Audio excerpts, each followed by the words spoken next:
S ವೀಕ್ಷಕರೇ, ಸಾರಿಗೆ ನೌಕರರ ಬೇಡಿಕೆ ಈಡೇರಿಕೆಗಾಗಿ ಇದೇ ತಿಂಗಳು ಅಂದರೆ ಮೇ 20ರಂದು ಬಂದ್ ಫಿಕ್ಸ್ ಅನ್ನುವಂಥ ಮಾತನ್ನು ಸಾರಿಗೆ ನೌಕರರ ಸಂಘಗಳ ಮುಖಂಡರುಗಳು ಇವತ್ತಿಗಾಗಲೇ ಏನು ದೊಡ್ಡ ಮಟ್ಟದ ಹೋರಾಟದ ಬೇಡಿಕೆಯನ್ನಿಟ್ಟಿದ್ದಾರೆ. ಈಗಾಗಲೇ 3 ವರ್ಷದ ಗ್ಯಾರಂಟಿ ಯೋಜನೆಗಳ ಏನು ಸಾರ್ಥಕ ಸಂಭ್ರಮವನ್ನು ಏನು 19ನೇ ತಾರೀಕು ಅಂದರೆ ನಾಳೆ ಇಟ್ಕೊಂಡಿದ್ದಾರೆ. ಅದು ತುಮಕೂರಲ್ಲಿ.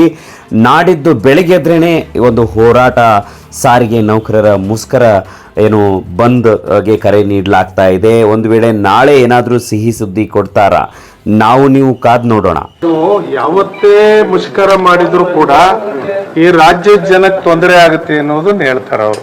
ಯಾವುದೇ ಸಂದರ್ಭದಲ್ಲಿ ಅದು ಆಗಬಾರ್ದು ಅಂತಲೇ ನಾವು 28 ತಿಂಗಳ ಕಾಲ ಇಲ್ಲಿವರೆಗೂ ಕಾಯ್ದಿರೋದು. 31/12/2024ರಂದು ಮುಷ್ಕರಕ್ಕೆ ನೋಟಿಸ್ ಕೊಟ್ಟಾಗ ಕೂಡ ಸಾರ್ವಜನಿಕರಿಗೆ ತೊಂದರೆ ಆಗುತ್ತೆ, ನಿಮ್ಮ ಬೇಡಿಕೆಯನ್ನ ಇತ್ಯರ್ಥ ಮಾಡ್ತೀವಿ ಅಂತೇಳಿ ಮಾನ್ಯ ಮುಖ್ಯಮಂತ್ರಿಯವರು ಹೇಳಿದ್ರು. ಅದನ್ನ ನಾವು ವಾಪಸ್ ತಗೊಂಡಿದೀವಿ. ಮುಖ್ಯಮಂತ್ರಿಯವರ ಮಾತಿಗೆ ಗೌರವ ಕೊಟ್ಟು ವಾಪಸ್ ತಗೊಂಡಿದೀವಿ.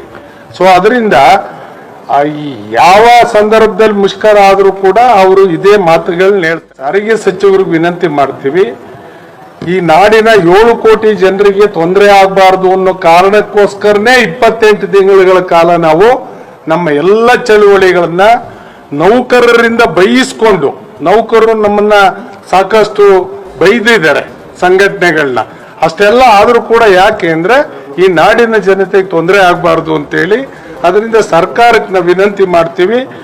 ನಾಳೆ ನಾಡಿನ ಜನತೆಗೆ ತೊಂದರೆ ಆಗೋದನ್ನ ತಪ್ಪಿಸ್ಲಿಕ್ಕೆ ಅಧಿಕಾರ ಇರ್ತಕ್ಕಂಥದ್ದು ನಿಮಗೆ ಮಾತ್ರ, ಯಾಕೆಂದ್ರೆ ನೀವು ಅಧಿಕಾರದಲ್ಲಿದ್ದೀರಾ. ಅದರಿಂದ ಸಾರಿಗೆ ನಿಗಮಗಳ ಕಾರ್ಮಿಕರ ಮೇಲೆ ಬೇರೆ ಬೇರೆ ಕ್ರಮ ತಗೊಳ್ತೀವಿ, ತಂತ್ರಗಾರಿಕೆ ಬಳಸ್ತೀವಿ ಅಂತ ಹೇಳೋ ಬದಲು ಆ ಬೇಡಿಕೆಗಳನ್ನ ದಯಮಾಡಿ ಈಡೇರಿಸಬೇಕು ಅಂತ ಹೇಳಿ ನಾವು ವಿನಂತಿ ಮಾಡ್ತೀವಿ. ಈ ಸರ್ಕಾರದ ಬಗ್ಗೆ ಸಾರಿಗೆ ನಿಗಮಗಳ ನೌಕರರಿಗೆ ಇನ್ನೂ ವಿಶ್ವಾಸ ಇದೆ, ಆ ವಿಶ್ವಾಸವನ್ನ ಉಳಿಸ್ಕೋಬೇಕು ಅಂತ ವಿನಂತಿ ಮಾಡ್ತೀವಿ.